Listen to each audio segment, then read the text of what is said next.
bahwa setiap tahun Kementerian Sosial ini mendapatkan antara 140 miliar sampai 150 miliar setiap tahunnya dari undian gratis berhadiah. Jadi tadi yang di atas itu yang diberi penghargaan adalah undian gratisnya, mereka penyelenggara undian gratis berhadiah dengan ketertiban administrasi yang baik, disiplin, dan juga melakukan segala hal yang sudah menjadi ketentuan. Misalnya BRI tadi itu yang terbesar itu saya laporkan itu lebih dari 30 miliar ya yang diberikan atau yang disetorkan ke kas Kementerian Sosial. Nah, Kementerian Sosial dalam mengelola uang ini juga transparan. Digunakan untuk apa? Digunakan untuk kepentingan masyarakat luas yang memang paling membutuhkan. Bisa untuk pengadaan air bersih, bisa untuk pengadaan rumah tidak layak huni, bisa juga untuk bangun jalan, atau juga mungkin peralatan-peralatan pertanian atau peralatan-peralatan yang dibutuhkan sesuai dengan kebutuhan masyarakat yang mengajukan. Nah, nanti memang ada mekanisme juga untuk mengajukannya itu, kemudian ada asesmen, setelah melalui proses asesmen baru nanti disetujui. Jadi uang yang didapat sepenuhnya kembali kepada masyarakat yang membutuhkan. Saya kira itu. Ada tambahan? Ada pertanyaan? Mana orang? Kalau sekarang kan kita masuk ke era media sosial tuh ya Pak.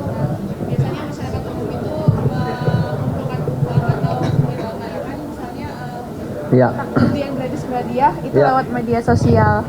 Nah, kalau untuk masyarakat umum yang melakukan itu, apakah juga harus melalui izin seperti itu Pak Menteri, atau mereka punya persyaratan khusus untuk mengunduh aplikasi, atau bagaimana untuk masyarakat umum? Maksudnya ini yang undian gratis berhadiah? Ya, maupun untuk pengumpulan uang kan biasanya mereka lewat medsos gitu. Satu-satu ya, biar karena ada bedanya, ada yang sama, ada bedanya. Siap, terima kasih. Untuk undian gratis berhadiah, siapapun lah yang menyelenggarakan undian gratis berhadiah, itu baik perusahaan atau yayasan atau masyarakat luas, penyelenggaranya harus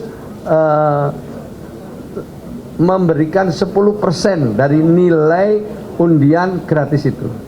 Kalau nilainya misalnya 100.000, ya 10.000 rupiah harus disetorkan ke Kementerian Sosial. Kira-kira begitu ya Bu, kalau nggak salah, betul ya? Jadi Pak, 10% pertimbangannya apa Pak? Kenapa 10%? Nah, saya udah ada ini, saya waktu di sini udah ada aturannya itu. Coba Ibu mungkin ya dari undang-undang undian, dari undang-undang nomor berapa Bu? Undang-undang. Nah, silakan. Dari Undang-Undang Nomor 22 Tahun. Proses undian gratis berhadiah itu. Gitu ya Bu ya? Ya, betul. Terus kalau untuk pengumpulan uang dan barang itu yang mengajukan sama harus lembaga yang berbadan hukum. Apapun itu harus berbadan hukum. Kemudian donasi itu harus dipertanggungjawabkan.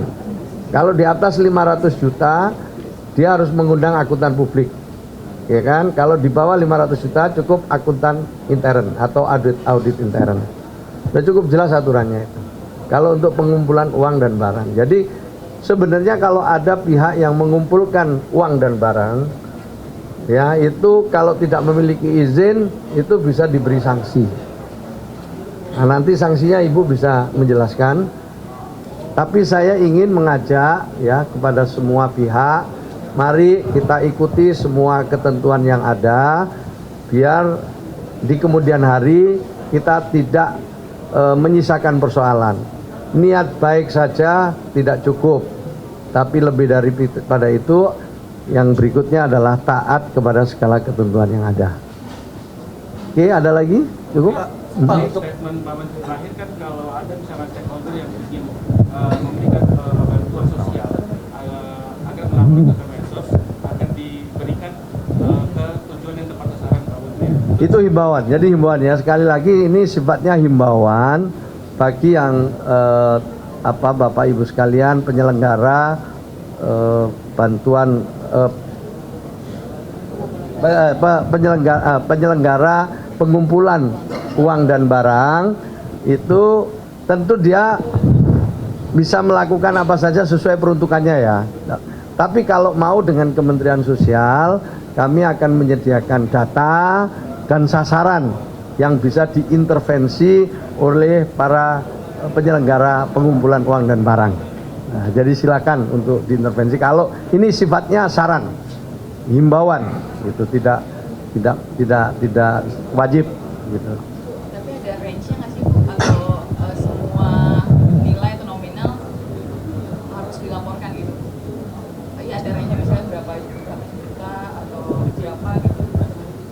Ya 500 juta ke atas dilaporkan, 500 juta ke bawah juga harus dilaporkan. Setiap 3 bulan, jadi izin yang kita keluarkan itu hanya 3 bulan. Setelah 3 bulan diperbarui, setiap 3 bulan diperbarui. Pak Menteri, ini untuk pengulusan izin ini dipungut biaya, terus Gratis. gratis. Gratis. Terus untuk pengawasannya agar tidak terjadi tindak pidana korupsi gimana nih Pak?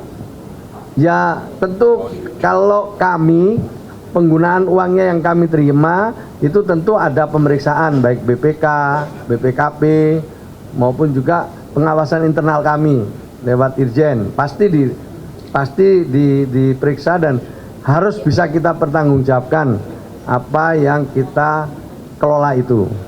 Nah, bagi masyarakat luas tentu pertanggungjawabannya adalah kepada publik, kepada masyarakat karena mereka mengumpulkan dana atau uang dari masyarakat. Nah, yang berikutnya secara administratif apa yang didapat dan penggunaannya itu seperti apa itu dilaporkan juga secara tertulis kepada Kementerian Sosial. Ketentuannya seperti itu. Ya, jelas ya? Ada lagi cukup ya? Mantap. Jadi Bapak Ibu sekalian, itu kan dilaksanakan secara selektif. Penjelasannya cukup utuh dari Kementerian Sosial, Kementerian Keuangan, juga Kementerian Tenaga Kerja, agak paket-paket perlindungan juga, kan gitu. Sebenarnya sudah cukup jelas itu. Jadi saya ingin kita semua memahami secara utuh pelaksanaan PPN 12% itu. Itu saya ingin jangan dipotong-potong. Jangan juga akhirnya nanti berita yang terpotong-potong itu membuat salah persepsi di tengah-tengah masyarakat.